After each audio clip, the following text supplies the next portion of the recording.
I want to first and foremost thank the kind people from Uruguay for such a warm and inviting country and culture. I don't know about you, but I have experienced nothing but kindness and pleasure, and it's just been an absolutely wonderful experience. I think our hosts deserve a thank you from all of us, don't you? It's been a great country. Thank you. Beautiful country.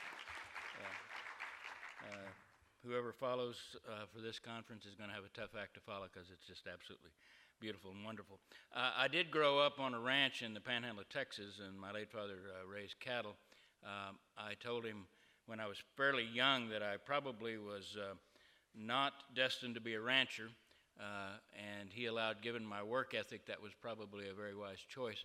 And so he was not unhappy that I decided not to stay on the ranch and work cattle, but he was okay with that. But then I kept studying this field of academia called economics, and that he was not happy with that. Okay, I am by academic training an economist, and he always was telling me that economists were those people that existed so that meteorologists would have somebody to laugh at, because we just simply have no ability to forecast the future. We don't. And you probably saw, because it was a very famous study that was done last year on my profession, economist, and they found very quickly in the last 10 years that economists had made 7,000 forecasts, and we had forecast everything from what the stock market was going to do to what unemployment rate was going to do or what the world's growth was going to do. And they studied them, and they found very quickly in the last 10 years, they found that we had made 7,000 forecasts, and the accuracy of those forecasts made the national news, at least in the United States. The accuracy of the forecast turned out to be, after 7,000 forecasts, the last 10 years, our accuracy was 47%. You understand what I just told you? You can flip a coin and beat us by 3 percentage points, okay? Okay. So if you want to know something about the economy, just make a forecast, and it'll be a little bit more accurate than asking an economist, okay? We have no ability to forecast, and I appreciate Tom saying that some of the things that I forecast came to pass, but he was also very kind and told you that I forecast a bunch of other things that didn't happen. We don't know the future. We don't, okay? We simply can't, okay? And what's interesting, and I'm not trying to beat up my profession, is we've studied we've looked at medical doctors, we've looked at every profession, we've looked at the military, we've looked at every group of people and said, forecast your field, and the accuracy is no different. We do not know how to forecast. It's just, we don't know the future. But that doesn't mean that we cannot prepare for the future, because it's very important to prepare, because what we found out in studies is this: you can't predict it, but if you prepare for it, and the world turns out to be exactly something different, because it will, then the ones that have prepared for it or thought about it are the ones that are the most flexible and adaptable in making that future mean something to them. So I'm not going to try to predict anything for you today, but I will try to give you some things to try to help you think about preparing for it. And it's one of those little slight things. And I'll start first and foremost with the only economic trend that really matters, and it comes back to this one. It's unprecedented, and I want to go back, if I could, to 1970. 1970 is a long time ago, okay? 1970, ladies and gentlemen, the United States of America, I picked 1970 because the United States was first time ever that it produced $1 trillion in gross domestic product. The world produced $4 trillion, okay? We produced $1 trillion, okay? The world's population was 3.6 billion people in 1970. And a whole group of people, they call themselves the Club of Rome. Do anybody remember that? Anybody old enough to remember or read in history? The Club of Rome. And they basically said what? And I don't use PowerPoint, so I got to explain my arms here to you, okay? This is up, down. I'm just plumb weird, okay? Okay? Okay? The Club of Rome said what? The world's population is just getting so big, and we won't have enough natural resources, and it's just going to hell. Okay? Okay. 3.6 billion people. And remember, in 1970, we could not, in agriculture in the world, provide on average 2,450 calories to those 3.6 billion people. We couldn't do it, okay? Oh, we did quite nicely here in Uruguay. We did quite nicely in Canada, the United States, a few other countries, some countries in Europe. They produced enough. But for the world, for 3.6 billion people, there wasn't enough calories for them to sustain themselves. Didn't exist. So the Club of Rome says, well, it's just going to get worse. And what's happened to world population? It's now doubled. It's now doubled, 7.2 billion people. And for the last 10 years, agriculture in the world has provided, on average, 2,900 calories for every one of those 7.2 billion people. Oh, I'm not telling you people don't go to bed hungry. I'm telling you, though, that one industry, agriculture, stepped up to the plate and produced enough food for a population that doubled, despite the fact that the critics said what? Could not happen.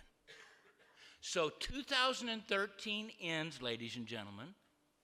2013 just ends, and the world's output was how big?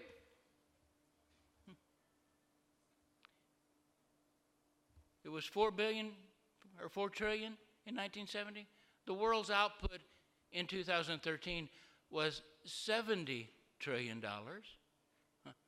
And what's happened to the income of the world? Here's the most important thing that's ever happened for agriculture. Incomes of the world have done what?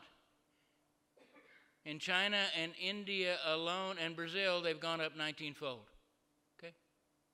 So 19 times increase. Okay? And some of you are from India. Anybody know what happened to beef consumption in India in the last 5 years? India is not a country known culturally or religiously for eating beef. What's happened to beef consumption in the last 5 years? It's doubled. They got enough money, and they basically said, we're trying something different, okay? So what's happening and what's important to us in agriculture is this. We've got a large population, but I call it world wealth. We've never had so much money distributed worldwide as we have today. The poverty rate of people in the world, folks, understand the poverty level, the people that live on less than $1.25 a day, has gone down by 60% in the last decade, okay? The greatest drop ever in recorded history. So you got a whole bunch of people with a whole bunch of money, and so guess what they start doing? In places where they didn't have enough money, the first thing they do is change their diet to what? What this Congress is all about, meat consumption, okay? So as we go to probably 9 billion people, and that's a prediction, which we don't know how to do, guess what? Okay, we don't know if we'll go to 9 billion people. What we do know is this: money is the best birth control on the planet. You can talk to people about their behaviors all day long, but the moment that they get more money, what do they start doing? They start having fewer children. Start having fewer children and eating more meat. Now, so based on those two predictions, we think the world will go to about 9 billion people, and we're going to have to double meat production. So, I don't know. It may be that the world gets so wealthy so quickly that the world's population will go down. I don't know. Okay? We don't. That's a prediction. Best science says, though, probably go up, but we do know this. When people get more money, they do change their diet. Okay? And what's happening in the developed nations where we already had a tradition of eating more beef, you're getting all kinds of people wanting now what? In the United States, we want it now what? What you do here in Uruguay. We want it grass-fed, okay? Certified to the source, okay? We want to know whether the cows were happy or not, okay? I'm not making fun of it. I'm just trying to tell you, when you get a little bit more money, you start doing what? You also get picky, okay?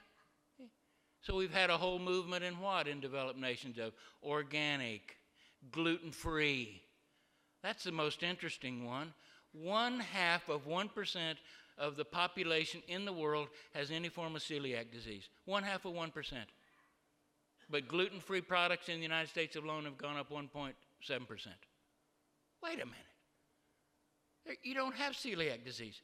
You're not gluten intolerant, but you want gluten-free. Was one of my friends said, well, I just feel better when I eat gluten-free. No, you feel better because you didn't eat 6 loaves of bread at dinner, okay? It's not wrong or right. It's just that when people get more money, they get more picky. I'm trying to tell you, this is the best time ever in the world to be in agriculture. Because the world wants not only a better diet for meat and meat protein, they want a very differentiated diet for meat and meat protein. And those that will supply it, whatever they want. In the United States, we got a movement now on organic vodka. What? 90 proof isn't going to kill every damn thing in the bottle? But we want organic vodka. Okay? Organic, and this one's even worse, organic tobacco. Not making light of it. I am trying to tell you, never in history have we had an agriculture that can accommodate producers that will produce it free range, grass-fed, fed out with a rich diet. Are you with me, folks? You can now have the most differentiated, segmented product base ever in history, and that is the golden age of agriculture, folks. And that isn't slowing down because it's happening worldwide. It's not just happening in a rich country. It's happening worldwide. Best thing that's ever happened. We got a differentiated, segmented agriculture that it can accommodate small farms, large farms. It's out there, and it's phenomenal. And get ready, folks, because what we're going to see is to meet that doubling of meat production, if it happens, okay, it's not going to be done totally by people that have what I call pastoral agriculture. 10 cows in the farm on a beautiful pasture. That's great. It's a differentiated product. You can make money. Go for it. It's a market. Fill it, okay? But if we're going to double meat production, that's the problem of, okay, this thing's going to fall over in a minute. Okay. If we're going to double meat production, it's going to be done because of scientists that are in this room and other people that are putting intensive operations together, because you know in those intensive operations, in a world that is getting more concerned about climate and health and control of diseases and resources, then what do we know? You folks have been on the cutting edge of doing what? In my lifetime, I'm an old man, but in my lifetime, what's happened to the pounds of feed that has to go in to get a pound of beef? When I just looked at the numbers, guess what's happened in the last 25 years? It's gone down by half. What's happened in poultry? It's gone down gone from 3 pounds to 1.2, 1.3. What's happened in pork? Used to be 3, 4, now it's what? The good, efficient operations, 1.3, 1.4. Are you with me, folks? Intensive operations are doing what? They're using fewer resources to produce more pounds, okay? And when you do that, in economics, what we have is something called an externality. That means something that the market doesn't take care of. If you have pastoral agriculture, then the methane that's produced by the cattle goes into the atmosphere. The waste goes on the grass. It may help it, sure. But if you have an intensive operation, now suddenly what didn't have a market before now has markets if you do what?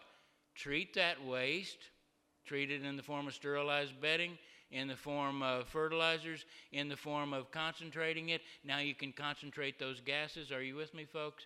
Intensive animal agriculture will help us meet that doubling, and it will, in the process, be the ones that makes it sustainable, because it will use the fewest natural resources.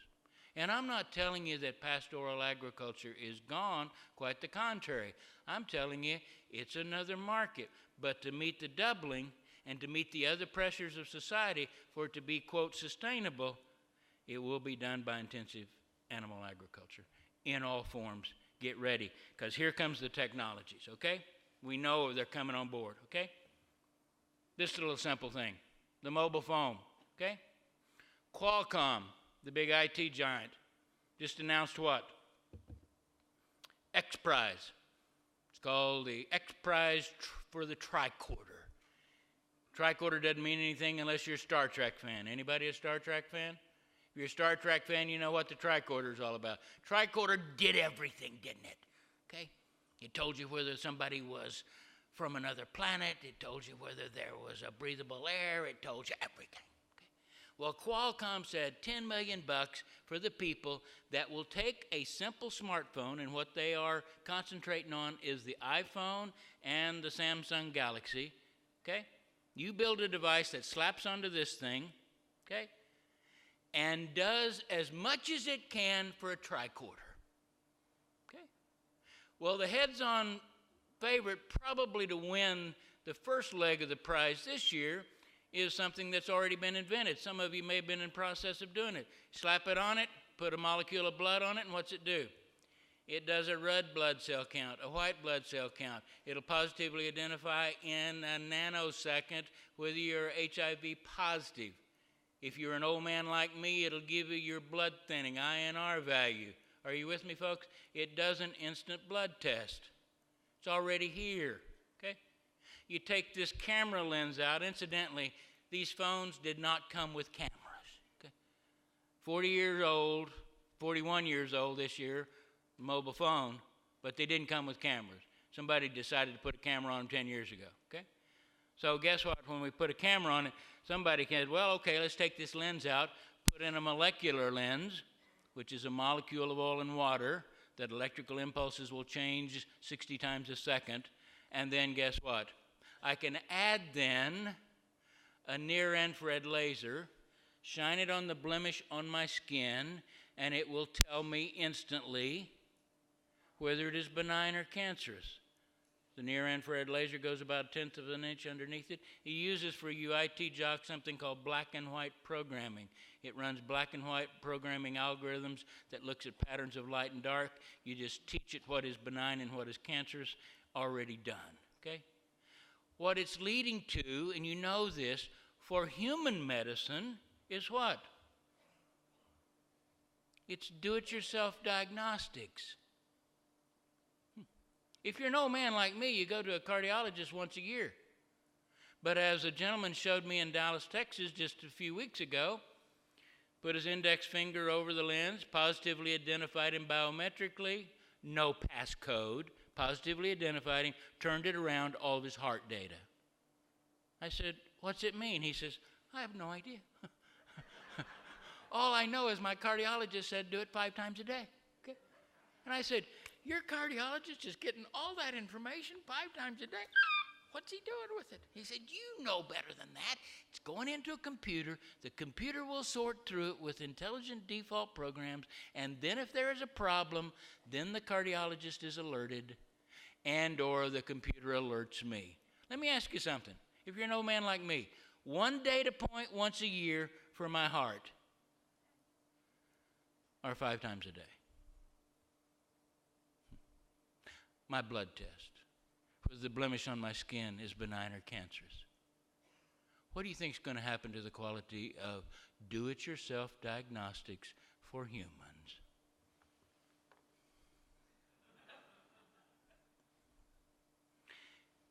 And once you get used to it, you will wonder how you ever got along without it. But if I can do it for humans, why can't I do it for plants?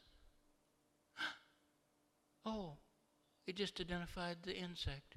Oh, it just told me whether it is water deficient. Oh, it just told me that it has too much nitrogen.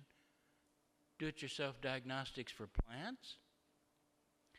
Do-it-yourself diagnostics for animal health? So now, if I want to pay more for my beef because I know the cows were happy, okay?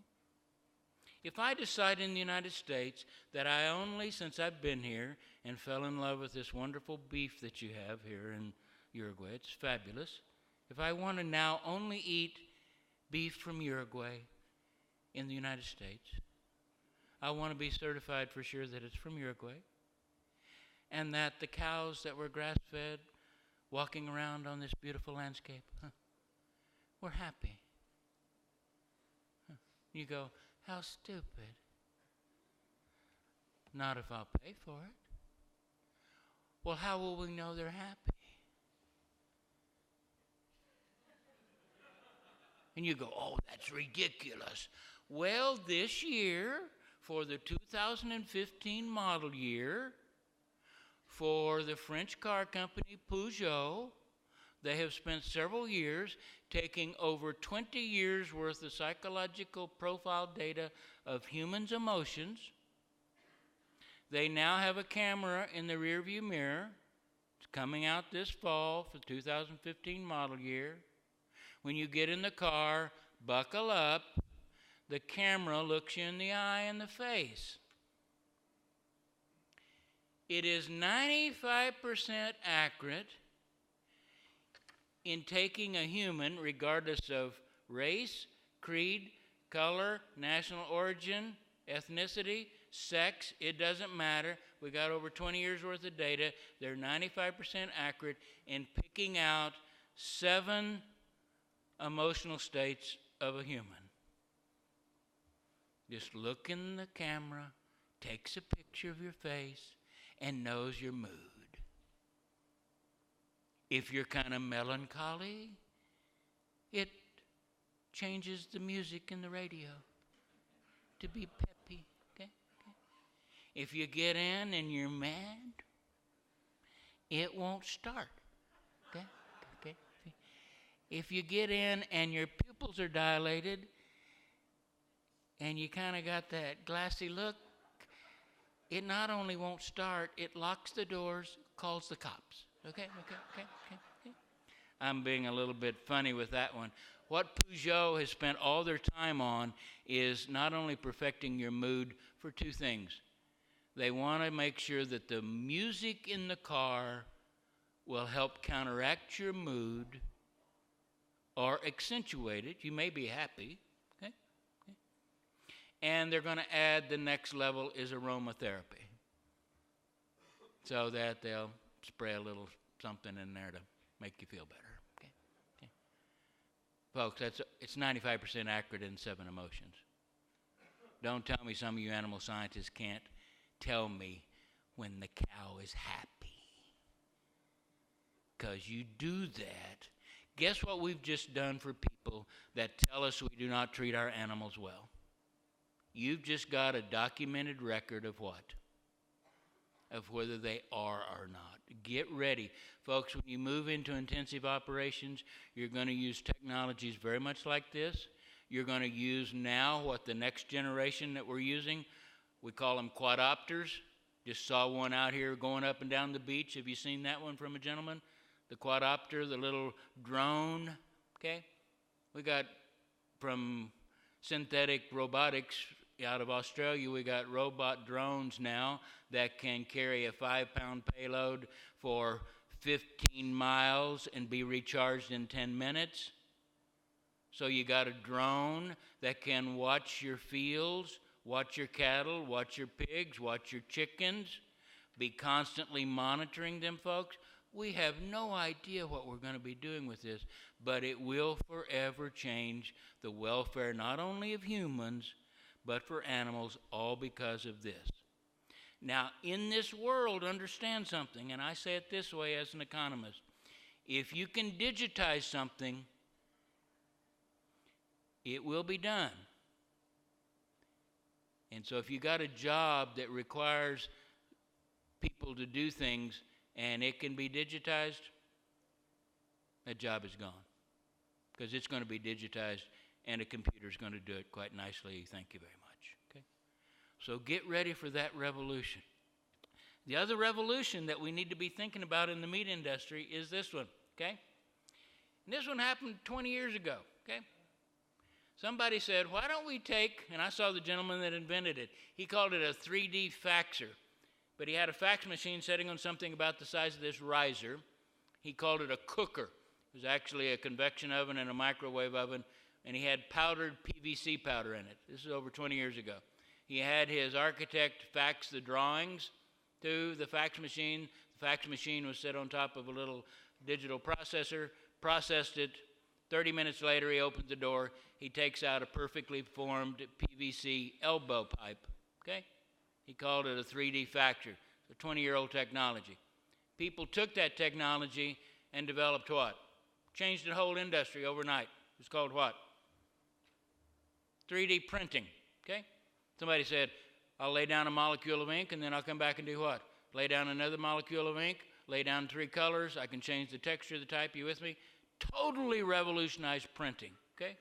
So 3D printers came on board, and then somebody said, well, gee, if I can put molecules of ink down, why can't I put molecules of something else down, like metals and plastics and polymers?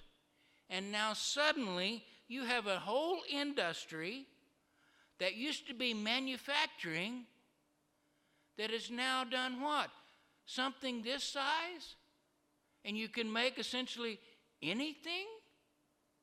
When I spoke to the American Manufacturing Society, all the big manufacturers in the United States, just last year, a gentleman came up afterwards because I talked about 3D printing. I'm thinking, this is just old science to these people.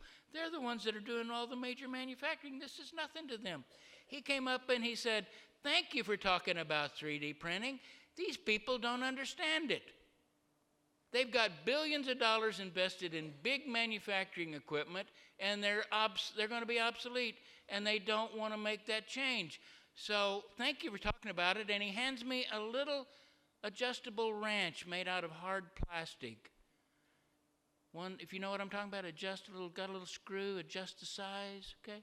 Hard plastic. It's not metal, but hard plastic worked pretty good, okay? Hard plastic. He said, oh, here. He said, oh, by the way, I made that this morning in my hotel room.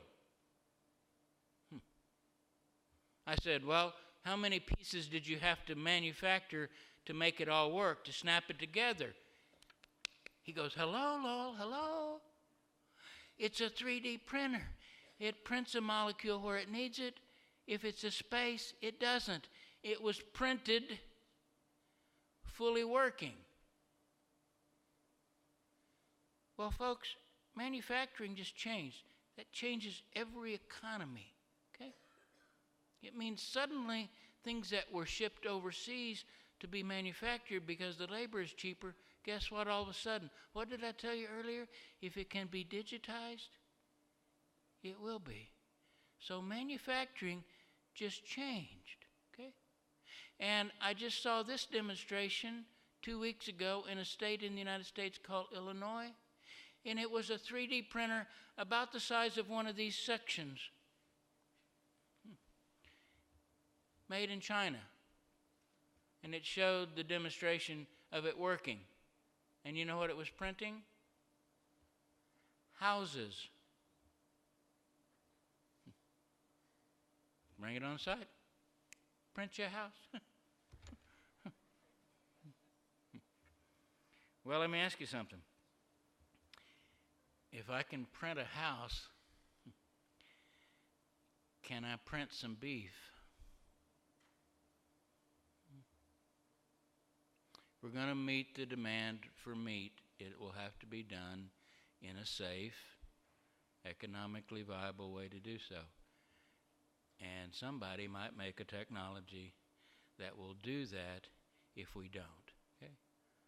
Because you know the value of that 3D printing, we call it biometric 3D printing, because this year we know will happen because we've already been told what's going to happen, okay? They've not identified the federal agency in the United States. My guess is it's the CDC, the Centers for Disease Control. But we do know that synthetic genomics and the J. Craig Venter Institute are entering into with probably, I don't know if it's the CDC, but that's my guess, entering into some federal agency in the United States. And here's the test, okay? It will be completed before 2014. They've already, and they're currently outfitting an airplane with all the scientific equipment that they need.